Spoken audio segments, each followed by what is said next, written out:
Olá pessoal, bom dia, tranquilidade, estamos de volta mais uma vez, ok? Nesta oportunidade eu tenho aqui uma dica de leitura para todos os interessados aí, cristianismo, história, socialismo, materialismo. Cristianismo é um livro escrito por um cristão, Ortodoxia, ok? Chesterton, J.K. Chesterton, ok? Escritor cristão, pensador cristão do século XX, ok? E aí?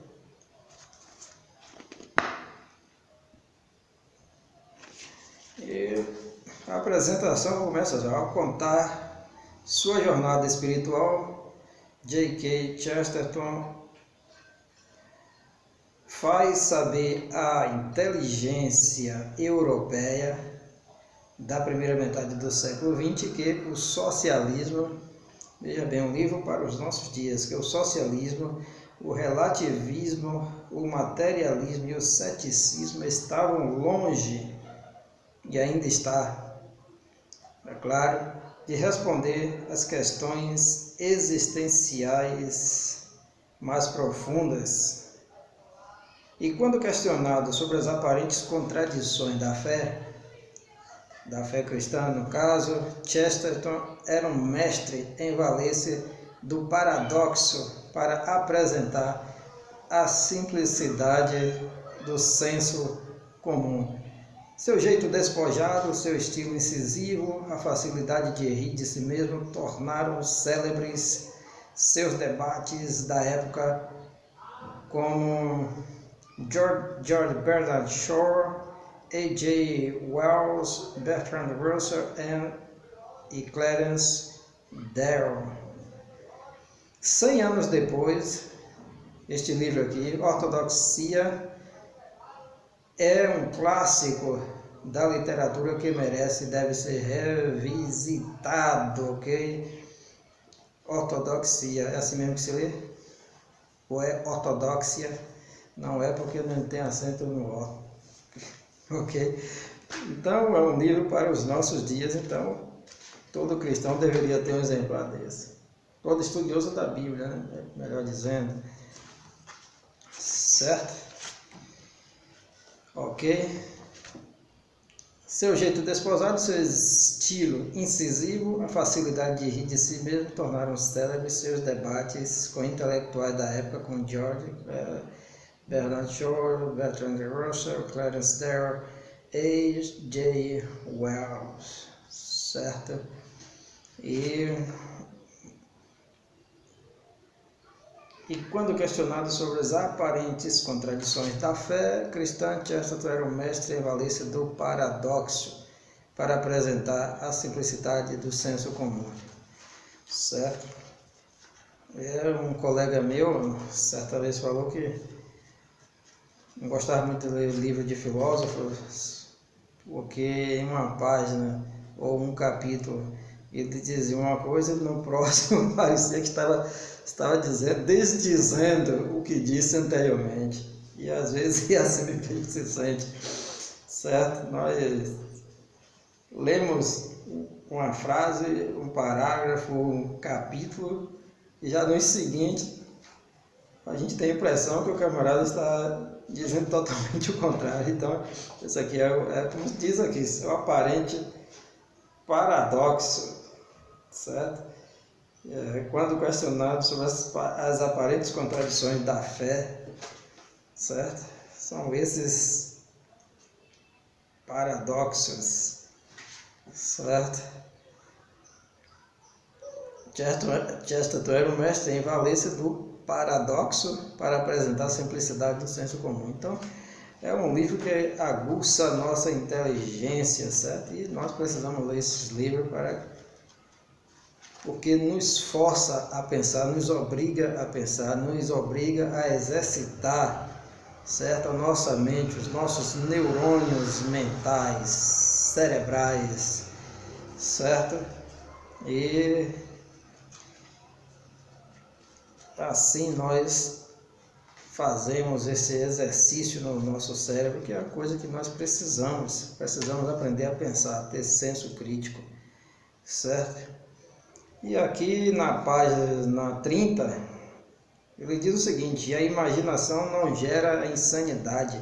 O que gera insanidade é exatamente a razão, certo? Acho que um cientista, não sei se foi o Isaac Newton, certo? Ou o Albert Einstein. Eu acho que foi o Albert Einstein que disse que a imaginação é mais poderosa do que a razão. Os poetas não enlouquecem, mas os jogadores de xadrez sim. Os matemáticos enlouquecem e os caixas. Os matemáticos enlouquecem e os caixas. Mas isso raramente acontece com artistas criadores. Como se verá, não estou aqui em nenhum sentido atacando a lógica. Só afirmo que esse perigo está na lógica, não na imaginação. Ok? Pegou aí? Para você ver a grandiosidade do livro e do pensamento desse grande escritor cristão. O grande gênio, todos ouvimos a citação do famoso verso de Dryden. O grande gênio é da loucura aliado íntimo. Grandes inteligências muitas vezes são aliadas íntimas da loucura. Na realidade, o mundo é feito por aqueles que são chamados de loucos, que ousam desafiar a lógica comum, o senso comum, para atingir certos objetivos, para galgar certo êxito, realizar certas coisas no mundo, certas transformações. Porque o cara que se acha mais razoável, que tem razão, que que pensa de uma maneira mais racional, sempre ele demora muito calculando os pós e os contras e acaba não realizando nada, certo? Ok? Mas os loucos são os que têm feito as grandes realizações no mundo. Você estudar as grandes biografias e todos os que realizaram grandes obras neste mundo e que transformaram a sociedade de sua época, certo? E diga-se também, deixou um grande legado para o futuro. Foram pessoas que inicialmente foram taxadas de loucas, disseram não vai dar, não é possível, certo? Porque a razão diz que não dá, a lógica diz que não dá, a lógica diz que não é possível, certo? Quando o cara estava construindo o navio de ferro, o primeiro navio de ferro, foi chamado de louco porque disseram que jamais o aço poderia flutuar, certo? E também quando a locomotiva foi criada, o primeiro trem, também os engenheiros foram chamados de louco porque disseram que ninguém poderia viajar a uma velocidade acima de 50 km por hora, pois morreria, tá certo? Então, são as realizações dos gênios do louco. Wesley, quando começou também a pregar ao ar livre, pois os púlpitos lhe foram negados, foi também taxado de louco, porque disseram que isto que ele fazia era loucura e que era uma afronta a Deus pregar o evangelho ao ar livre, debaixo de uma árvore, numa praça, em cima do caixote, pois deveria, segundo eles, certo, os estudiosos, os sábios, os inteligentes, os lógicos, certos, da igreja anglicana, o evangelho, a palavra só poderia ser pregada na igreja, no templo, certo? E de preferência na igreja anglicana. E por aí vai muitos outros exemplos. Um círculo pequeno é exatamente tão infinito quanto um círculo grande, mas embora seja exatamente tão infinito, não é tão grande, mas é infinito, Certo? Vamos ver outra citação. Nem a ciência moderna, nem a religião antiga acreditam no pensamento completamente livre, certo? Esqueça a liberdade total, é o maior mito da humanidade, certo? A teologia desaprova certos pensamentos chamados de blasfemos, e a ciência desaprova certos pensamentos chamando de mórbidos ou doentios, ok? Veja a grandiosidade do cara para escrever essas palavras salutares importantes que nos obrigam a pensar, a exercitar a nossa mente. Um homem não consegue sair do mal mental só por meio do seu pensamento, pois é exatamente o órgão do pensamento que se tornou doentio, ingovernável e, por assim dizer, independente. Ele só pode ser salvo pela vontade ou pela fé, certo? E aí entra a imaginação e não a razão. O louco está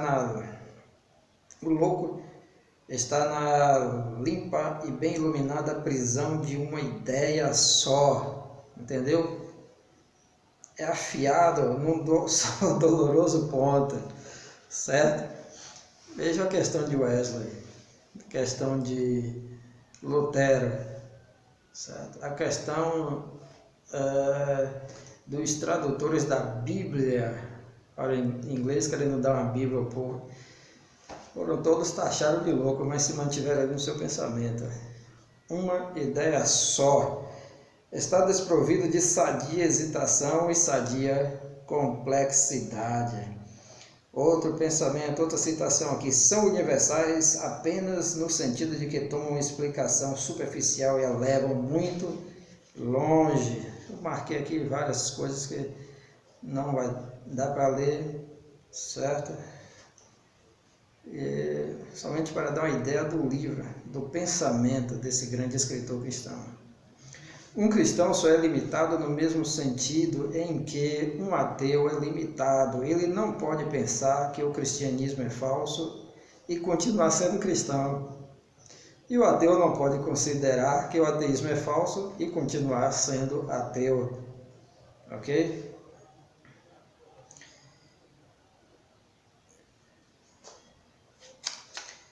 O homem sadio sabe que nele há um vestígio de fera, um vestígio do demônio, um vestígio do santo, um vestígio do cidadão. Mais que isso, o homem realmente sadio sabe que nele há um vestígio do louco. Mas o mundo do materialista é totalmente simples e sólido, exatamente como um louco tem plena certeza de que ele é sadio. Já chamou um louco de louco? Ele vai dizer, louco? Eu mesmo não, louco é tu. Os materialistas e os loucos nunca têm dúvida, certo? As doutrinas espirituais na verdade não limitam a mente como fazem as negações materialistas, ok? Para os materialistas, para os socialistas, certo? As doutrinas espirituais não limitam, na verdade não limitam a mente, na verdade expande a mente, não limita como fazem as doutrinas dos materialistas. O homem que não consegue acreditar nos seus sentidos e o homem que não consegue acreditar em nada além dos seus sentidos, os dois são insanos. Porém, a insanidade deles não é provada por algum erro na sua argumentação, mas pelo erro evidente de sua vida, ou seja, a maneira como se conduz, como se porta, certo? Não exatamente em palavras, ok? Não exatamente em palavras.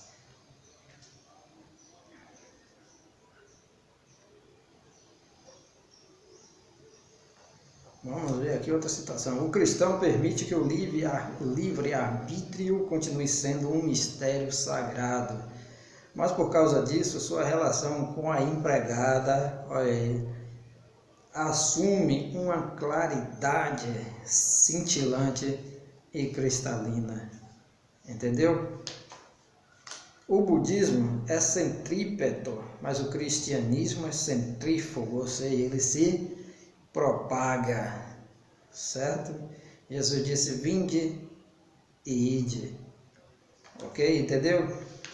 Mas a cruz, embora tendo no seu centro uma colisão, certa e contradição, pode estender seus 4 braços eternamente sem alterar sua forma. Por ter um paradoxo no seu centro, ela pode crescer sem mudar. O círculo retorna sobre si mesmo e está encarcerado. A cruz abre seus braços aos 4 ventos. É o poste de sinalização dos viajantes. Entendeu? Então é melhor você comprar o livro para meditar, exercitar sua mente aqui nesse livro.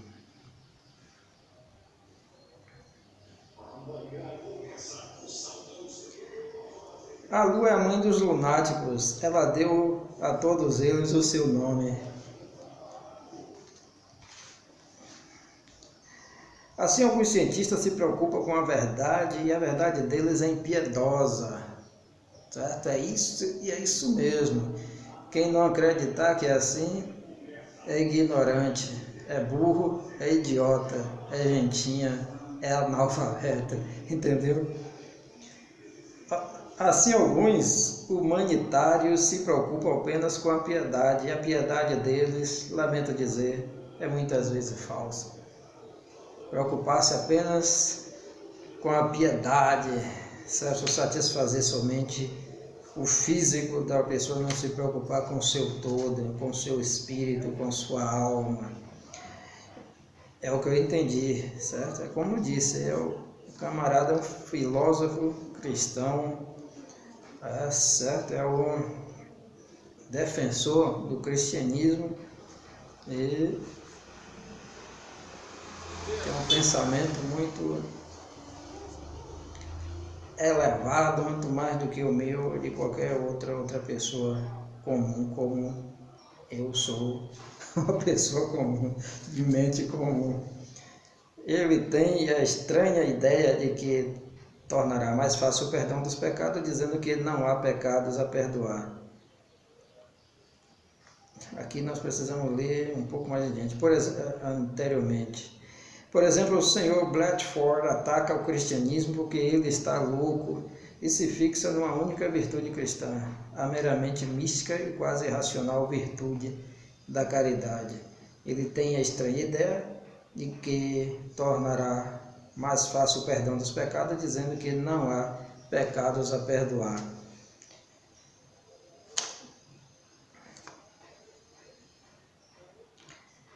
Torquemada torturava as pessoas fisicamente em prol da verdade moral. Zola torturava as pessoas moralmente em prol da verdade física. Eu acho que esse é o Émile Zola. O homem foi concebido para duvidar de si mesmo, mas não duvidar da verdade. E isso foi exatamente invertido. Tá fácil de entender aqui, ok? É preciso que a gente duvide da gente mesmo, nós mesmos, não da verdade. A essência de todos os quadros é a moldura, ok? Um quadro sem moldura praticamente não é quadro. E não tem muita beleza, certo? A moldura certamente é muito importante. No momento em que se entra no mundo dos fatos, entra-se no mundo dos limites. Pode-se libertar as coisas de leis externas ou acidentais, mas não das leis da própria natureza. Você pode, se quiser, libertar um tigre da jaula, mas não pode libertá-lo de suas listras. Não liberte o camelo do fardo de sua corcunda. Você o estaria libertando de ser um camelo. Se um triângulo se libertar de seus 3 lados, sua vida chega a um desfecho lamentável. Deixou de ser um triângulo. Um camelo sem a corcunda, não é mais um camelo.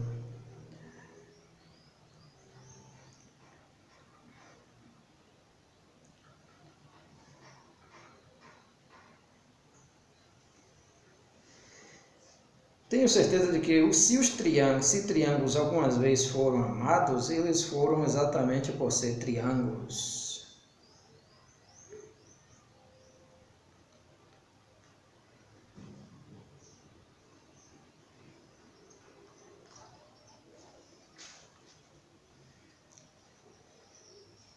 Deixa eu ver aqui. Nietzsche tinha algum talento natural para o sarcasmo, ele sabia escarnecer. Nietzsche é o filósofo mais querido dos filósofos e dos intelectuais na atualidade, ok? Ele sabia escarnecer, embora não soubesse rir, mas há sempre algo incorpóreo e sem peso na sua sátira, simplesmente porque ela não tem nenhum peso de moralidade comum em que se apoiar. O próprio Nietzsche é mais absurdo de que qualquer coisa por ele denunciada, certo? E ele falou muito contra Cristo, contra o cristianismo, certo? E contra as doutrinas cristãs. Todos os homens que não passam por um amolecimento do coração devem, no mínimo, passar pelo amolecimento do cérebro, certo? Se não passa pelo amolecimento do coração, deve passar pelo amolecimento do cérebro. Se todas as ações especiais são boas, nenhuma delas é especial, com certeza. Se todas são boas, se todas as ações especiais são boas, então nenhuma delas é especial. O que é especial quer dizer escolha de uma em detrimento da outra, certo? Então, vamos lá.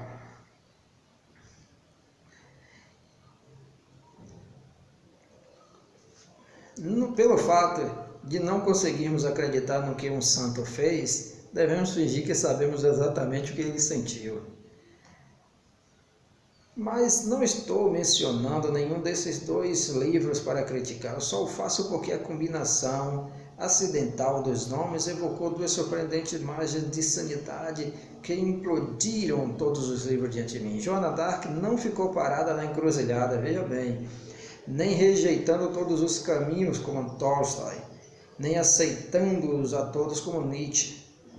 Ela escolheu um caminho e o percorreu, feito um raio. Rapaz, isso é que é saber escrever, viu, velho? Ela escolheu um caminho e o percorreu como um raio. Quem conhece a história de Joana d'Arc sabe do que se está falando aqui. No entanto, pensando bem no caso dela, Joana d'Arc tinha tudo o que era verdadeiro em Tolstói ou em Nietzsche, tudo o que era até suportável nos dois. Pensei em tudo o que é nobre em Tolstói, o prazer nas coisas simples, especialmente na simples compaixão, a realidade da terra, a reverência pelos pobres, a dignidade das costas curvadas. Joana d'Arc tinha tudo aquilo e com grande vantagem ela suportou a pobreza além de admirá-la, ao passo que Tolstói é apenas um típico aristocrata, tentando descobrir o segredo da pobreza. Depois pensei tudo naquilo que foi corajoso, orgulhoso e patético no pobre Nietzsche e na sua revolta contra o vazio e a timidez do nosso tempo. Pensei no seu grito pelo equilíbrio estático do perigo, seu apetite pela disparada de grandes cavalos, seu grito conclamando as armas.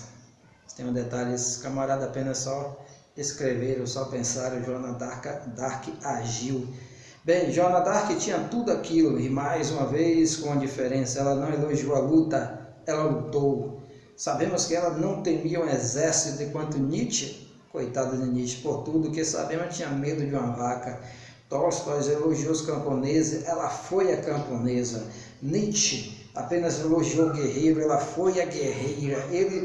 Ela superou os dois nos seus ideais antagônicos, foi mais gentil que o primeiro, mais violenta que o segundo. No entanto, ela foi uma pessoa extremamente prática que realizou alguma coisa, enquanto eles são deslocados especuladores que nada fazem. Ok? Eu fico por aqui nessa questão. Sentar e escrever é muito fácil, né? E criticar quem faz de verdade, quem está na frente da luta, da batalha, certo? Isso nos faz pensar, ok? bem diferente daqueles que realizam algo.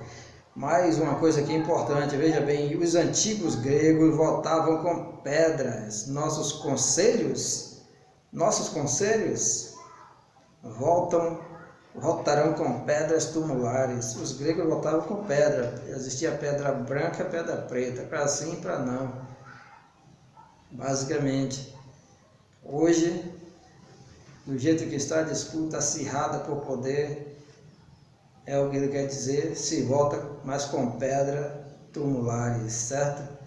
Porque é até complicado quando alguém ganha uma eleição e tem o suplente que fica esperando, certo?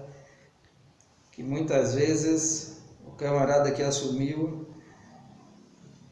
pode até morrer, em alguns casos, a mando do suplente para que possa assumir o lugar.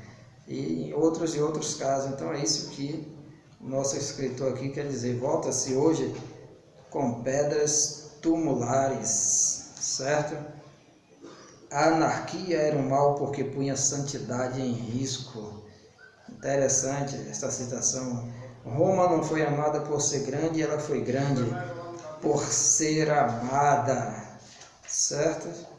E estamos terminando nossas citações.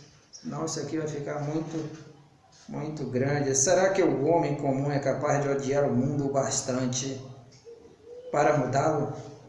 O homem comum? E, no entanto, amá-lo o bastante para achar que a mudança vale a pena? Dá para pensar um pouco? Ele é pagão o suficiente a ponto de morrer pelo mundo e cristão o suficiente a ponto de morrer para o mundo?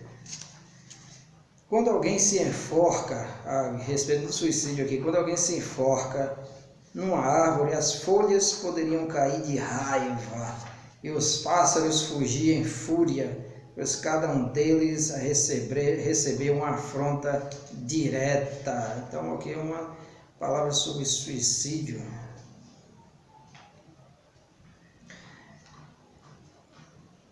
Em outras palavras, o Marte é nobre exatamente porque, embora renuncie ao mundo, execre toda a humanidade, ele confessa esse supremo laço com a vida, coloca o coração fora de si mesmo, morre para que alguma coisa viva.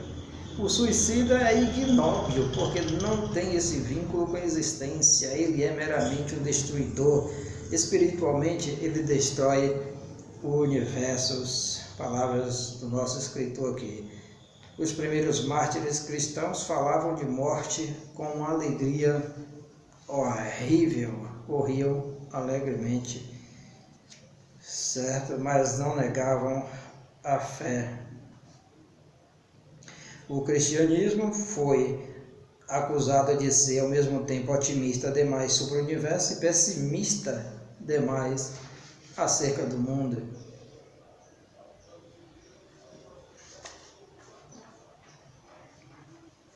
São geralmente os cristãos frouxos e latifundiários, os ricos, donos de muita terra, que dirigem elogios totalmente defensáveis ao cristianismo.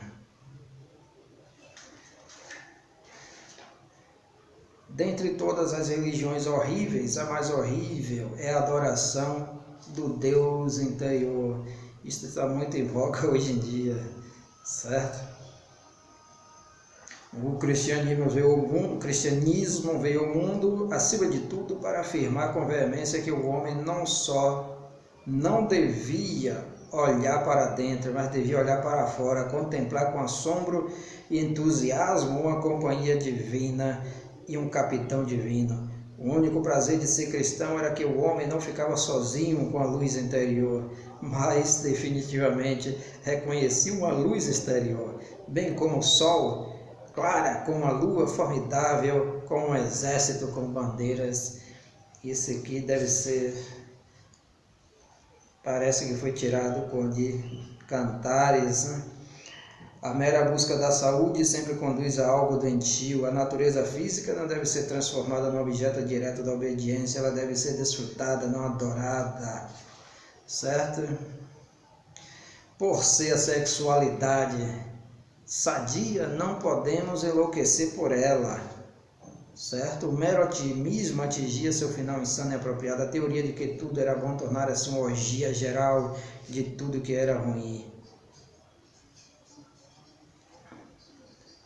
Vamos terminar. Uma mulher perde o filho exatamente quando está dando à luz. Toda criação é separação. O nascimento é uma despedida tão solene quanto a morte. Eu descobrira esta falha no mundo. O fato de alguém ter, de algum modo, de amar o mundo sem confiar nele. De alguma forma, devíamos amar o mundo sem sermos mundanos. Descobri esta saliente característica da teologia cristã, como uma espécie de porta rígida, a insistência dogmática de que Deus era pessoal e criar um mundo separado de si mesmo. Ok? Então, vamos encerrar. Vamos ver se tem alguma citação aqui contundente, né? Temos mais algumas aqui sobre Nietzsche. Não é preciso ter coragem para falar contra esse camarada que é adorado pelos intelectuais. Apenas o sobrenatural pode assumir uma visão sadia da natureza. Infelizmente, se você considera a natureza como mãe, vai descobrir que ela é madrasta. A natureza é nossa irmã. Podemos sentir orgulho da sua beleza, uma vez que temos o mesmo Pai, mas ela não tem autoridade sobre nós. Temos de admirá-la, não de imitá-la. Certo? Citação essa importante aqui. E eu encerro esta apresentação desse livro, que o vídeo ficou muito longo. Então, Chesterton, Ortodoxia, esse é um dos livros desse camarada que eu possuo e você possa adquirir um, estudar, pesquisar, aprofundar-se nas escrituras. E é um livro que não é raso, é um livro que nos ensina a pensar, exercitar o raciocínio, certo? Se você está acostumado a coisas rasas, está na hora de chegar às coisas profundas. Muito obrigado, Deus abençoe. Estaremos de volta logo logo.